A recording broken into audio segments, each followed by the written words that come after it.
करते हैं पुलिस मुख्यालय से इस वक्त की बड़ी खबर। एसीपी अशोक नगर जयपुर एपीओ कर दिए गए हैं। डीजीपी ने आदेश जारी कर दिए हैं। तो इस वक्त की बड़ी खबर, डीजीपी ने आदेश जारी किए हैं। एसीपी अशोक नगर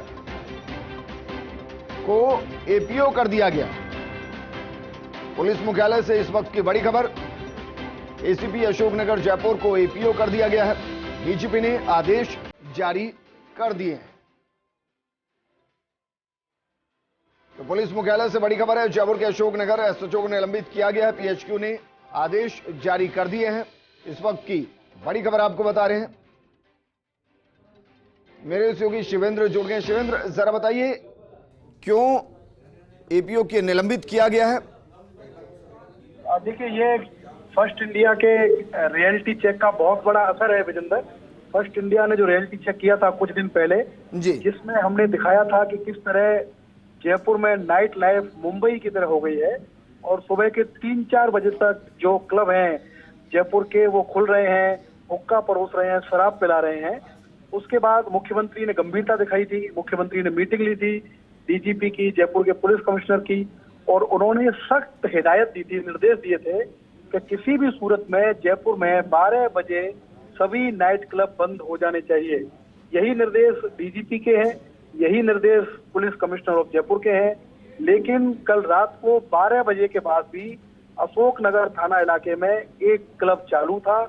डीजीपी उमेश मिश्रा को इसकी शिकायत मिली और शिकायत मिलने के बाद डीजीपी ने एडिशनल पुलिस कमिश्नर कुंवर राष्ट्रदीप को मौके पर भेजा, ये इंश्योर करने के लिए कि जो शिकायत उनको मिली है क्या वो सही है। और जब कुंवर राष्ट्रदीप मौके पर पहुंचे इस क्लब के अंदर विजिटर, तो वहां की तस्वीरें चौंकाने वाली थी, क्योंकि रात 12 बजे के बाद भी न सिर्फ वो क्लब चल रहा था बल्कि उसके अंदर तकरीबन 100 लोग मौजूद थे जिनको शराब परोसी जा रही थी और हुक्का भी था। ये देखकर राष्ट्रदीप भी दंग रह गए, क्योंकि जब ये हिदायत दे दी गई, निर्देश दे दिए गए सभी एसएचओ को, डिप्टी को, डीसीपी को कि 12 बजे तक सभी क्लब बंद होने हैं जयपुर में, तो फिर क्या कारण था कि अशोक नगर के एसीपी और एसएचओ इस क्लब को बंद नहीं करा पाए? और यही मैंने उस दिन रियलिटी चेक में आवाज उठाई थी कि जब तक स्थानीय पुलिस की संदिग्ध भूमिका नहीं होगी तब तक ये क्लब इतनी रात तक नहीं चल सकते। बिल्कुल शिवेंद्र, लेकिन इस एक्शन का एक बड़ा रिएक्शन नजर आएगा, ये तो तय है, क्योंकि अब जितने भी पुलिस थाने होंगे उनमें एसएचओ एपीओ तो कम से कम नहीं होना चाहेगा, तो कार्रवाई तो करेगा। लेकिन जो क्लब है जिसमें बाकायदा जब इंस्पेक्शन किया गया तो वहां हुक्का चलता नजर आया, क्या उसको सीज किया गया? देखिए, बिल्कुल जो सीजिंग की कार्रवाई है, जो पकड़ने की कार्रवाई है विजेंद्र, वो बिल्कुल हुई है। वहां पर मौके पर जब राष्ट्रदीप पहुंचे तो उन्होंने बाकी जो जाब्ता है उसको बुलाया, वहां पर कार्रवाई की। लेकिन मैं वापस अपने रियलिटी चेक की तरफ लौटूंगा विजेंद्र, दर्शकों का ध्यान दिलाने के लिए कि जो क्लब के मालिक हैं, जो क्लब संचालक हैं, उनके हौसले इसीलिए बुलंद हैं क्योंकि जो लोकल थाना पुलिस है वो उनको प्रोटेक्ट करती है। और ये मैं जितना मुझे याद आ रहा है, क्लब के चक्कर में पहली बार इतनी बड़ी कार्रवाई की है पुलिस मुख्यालय ने। जो एपीओ जिनको किया गया है राजेंद्र रावत, जो कि वहां पर एसीपी थे, उनके ऑर्डर भी उमेश मिश्रा ने जारी किए हैं। और जो एसएचओ जिनका निलंबन हुआ है वो ऑर्डर भी पुलिस मुख्यालय से जो डीआईजी है एस परिमाला, उन्होंने जारी किए हैं विजेंद्र। तो ये बड़ी कार्रवाई है और ये इस बात की तस्दीक करती है कि जयपुर में अभी भी कई एसएचओ ऐसे हैं जिनकी सह पर नाइट क्लब चल रहे हैं। लेकिन जैसा आपने कहा कि अगर इतनी कड़ी कार्रवाई हुई है कि एसएचओ सस्पेंड हुए हैं, डिप्टी एसपी जो एसीपी हैं उनको एपीओ किया गया है, तो उम्मीद है कि आने वाले दिनों में ये जयपुर में जो क्लब है वो 12 बजे से पहले बंद हो। अच्छा शिवेंद्र, एक और सवाल मेरा आपसे, अमूमन कोई शिकायत करता है तो वो लोकल थाने पर जाती है शिकायत, तो क्या इस केस में लोकल थाने को शिकायत गई, उन्होंने लापरवाही बरती है, शिकायत उन तक पहुंची ही नहीं थी? देखिए, जाहिर तौर पर विजेंद्र, अगर किसी व्यक्ति ने सीधे डीजीपी को शिकायत की है तो इस बात की पूरी संभावना है कि स्थानीय स्तर पर उसकी सुनवाई नहीं हुई होगी। और यही कारण था कि उस व्यक्ति ने सीधे डीजीपी को अप्रोच किया। और जब डीजीपी के पास ये शिकायत आई तो डीजीपी ने भी स्थानीय अधिकारियों की बजाय जो एडिशनल पुलिस कमिश्नर हैं कुंवर राष्ट्रदीप, उनको मौके पर भेजा इस क्लब में चेक करने के लिए। और जब कुंवर राष्ट्रदीप मौके पर पहुंचे तो वो शिकायत बिल्कुल सही थी। वो तस्वीरें चौंकाने वाली थी कि 100 से ज्यादा लोग वहां पर शराब पी रहे हैं, हुक्का भी पी रहे हैं। और उसके बाद जब उन्होंने पूरी स्थिति डीजीपी को बताई तो आज ये कड़ी कार्रवाई की गई है कि एसीपी जो है उनको किया गया है एपीओ, और जो थानाधिकारी अशोक नगर हैं जिनकी की प्राथमिक जिम्मेदारी है, अगर एसएचओ अपने इलाके में क्लब को 12 बजे बंद नहीं करा पा रहा, वो भी तब मुख्यमंत्री अशोक गहलोत कह चुके, तो ऐसे एसएचओ का सस्पेंशन बहुत जरूरी है। और हम उम्मीद करते हैं कि जयपुर के बाकी एसएचओ भी इस सस्पेंशन से सीख लेंगे और ये इंश्योर करेंगे कि रात 12 बजे से पहले जयपुर में क्लब बंद होने से। बिल्कुल शिवेंद्र, शुक्रिया हमारे साथ जुड़ने के लिए, क्योंकि एक तरफ फर्स्ट इंडिया का रियलिटी चेक जिसका असर और दूसरी तरफ मुख्यमंत्री अशोक गहलोत की वो कमिटमेंट जिसमें साफ कहा गया कि रात को 11 बजे के बाद बार नहीं खुलेंगे, क्लब नहीं खुलेंगे। लेकिन जब कानून टूटता नजर आया, मुख्यमंत्री की मंशा क्लब के आगे धराशायी होती नजर आई, तो डीजीपी ने संज्ञान खुद लिया और एक बड़ी कार्रवाई की।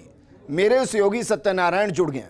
सत्यनारायण, मुख्यमंत्री ने बहुत गंभीरता के साथ मीटिंग ली थी, उसके बाद ये लापरवाही और उस लापरवाही के बाद अब ये एक्शन पीएचक्यू की तरफ से लिया गया।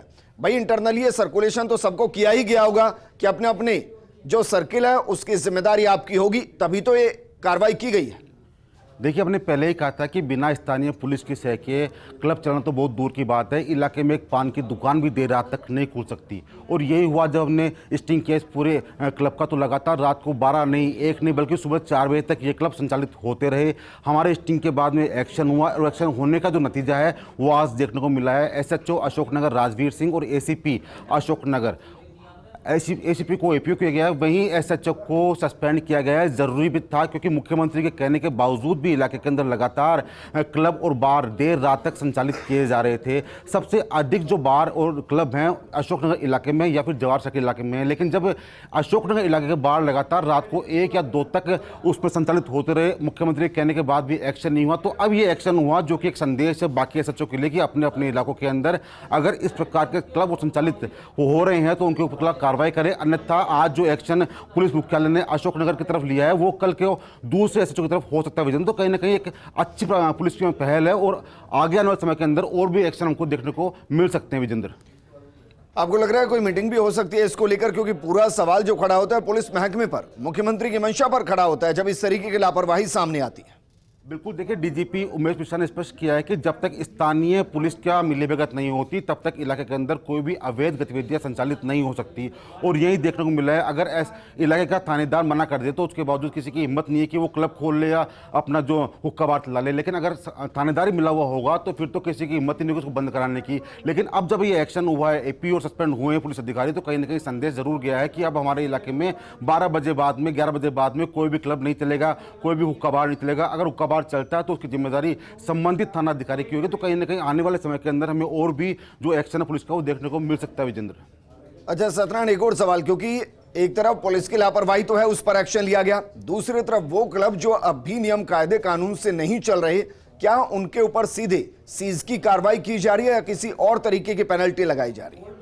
देखिए, पिछले 7 दिनों के अंदर करीबन जयपुर शहर के अंदर 23 से अधिक जो हुक्का बार थे उनके ऊपर कार्रवाई हुई है। लेकिन इस बार कार्रवाई के अंदर जो प्रबंधक और संचालक है उनको रिहा नहीं कर रहे, बल्कि उनकी गिरफ्तारी की जा रही है। और साथ साथ वहां मौजूद जो हुक्का पीने वाले युवा हैं उनके परिजनों को बुलाया जाता है और उनको हिदायत दी जाती है कि आइंदा आपका बच्चा इस बार में नहीं मिलना चाहिए। तो कहीं ना कहीं पुलिस एक्टिव तो हुई है, लेकिन इस एक्शन के बाद में पुलिस का और भी एक्टिव होना जरूरी है। क्योंकि जयपुर शहर के अंदर 120 से अधिक हुक्का बार संचालित हो रहे हैं, तो पुलिस को जरूरी है कि इस हुक्का बार की जो पद्धति है इसको रोके, जिससे कि जो मुख्यमंत्री की मंशा है वो सार्थक हो सके। विजेंद्र, सत्यनारायण, शुक्रिया तमाम जानकारी हमारे साथ साझा करने के लिए। फर्स्ट इंडिया की खबर का एक बड़ा असर होता हुआ नजर आया है, क्योंकि जिस तरीके से हमने रियलिटी चेक किया था, उस रियलिटी चेक के जरिए हमने एक ऐसा आईना सरकार और सिस्टम को दिखाया था जिसमें हम बता रहे थे कि जरा देखिए नियम कायदे कानूनों से किस तरीके से खिलवाड़ हो रहा है। और अब उसका एक बड़ा असर, अशोकनगर थाने की एसएचओ को सस्पेंड किया गया। सस्पेंड इसलिए किया गया क्योंकि उनके इलाके के अंदर एक क्लब न सिर्फ रात के 12 बजे के बाद चल रहा था, बल्कि वहां खुलेआम हुक्का परोसा जा रहा था। 100 से ज्यादा लोग क्लब के अंदर मौजूद थे और इसलिए एक्शन लिया गया है। और इस एक्शन का असर अब यह भी दिखाई देगा कि 11 बजे के बाद कोई एसएचओ अपने इलाके में क्लब को चलने नहीं देगा, क्योंकि अगर चलेगा तो एक फर्स्ट इंडिया जो उसको दिखाएगा, एक्शन के लिए कोशिश करेगा, और दूसरी तरफ वो आम जनता जो जागरूक है और वो इस तरीके से सूचना देती है और उसके बाद फिर कार्रवाई होती है।